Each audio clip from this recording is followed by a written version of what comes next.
بسم اللہ الرحمن الرحیم۔ السلام علیکم ورحمۃ اللہ وبرکاتہ۔ نالج سیکٹر میں خوش آمدید۔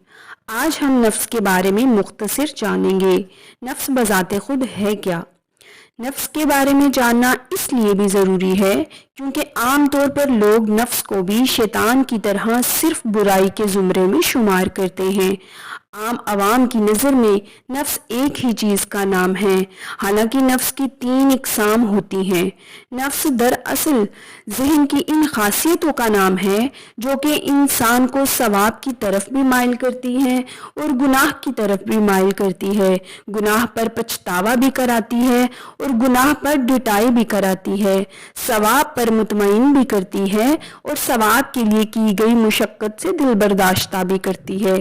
مختصر یہ کہ نفس ایک ایسا آئینہ ہے جو کہ انسان کو تمام مثبت اور منفی پہلو دکھاتا بھی ہے اور ان کی طرف لبھاتا بھی ہے، اس کے ساتھ ساتھ ان پر اطمینان اور پچھتاوا بھی کراتا ہے، لیکن اس کے باوجود نفس انسان کو کنٹرول نہیں کر سکتا کیونکہ کنٹرول پھر بھی انسان کے اپنے بس میں ہوتا ہے، وہ چاہے تو نفس کی بات مانے اور چاہے تو نہ مانے۔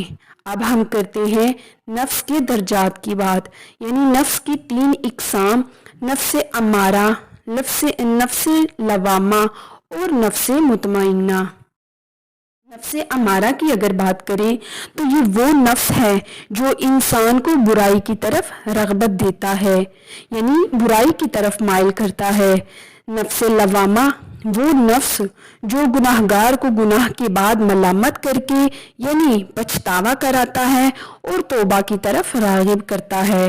نفس مطمئنہ وہ نفس جو بندگان خدا کو ذکر خدا سے سکون پہنچاتا ہے، چونکہ یہ لوگ دنیا میں اللہ کی بھیجی ہوئی مصیبتوں پر صابر اور راحتوں پر شاکر رہ کر راضی برضا رہے اور ہر حال میں اللہ تعالیٰ کی رضا کا طلبگار رہے، تو اللہ تعالیٰ بھی ان کے تھوڑے عمل پر ان سے راضی ہوتا ہے اور اپنے انعامات سے ان کو سرفراز فرماتا ہے اور ان سے راضی ہو جاتا ہے۔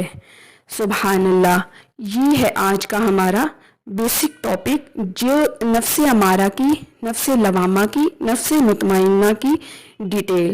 اگر آپ کو ہماری ویڈیو پسند آئی تو اس کے ضرور شیئر کریں اور دعا میں یاد رکھیے گا۔ Thanks for watching. السلام علیکم ورحمۃ اللہ وبرکاتہ۔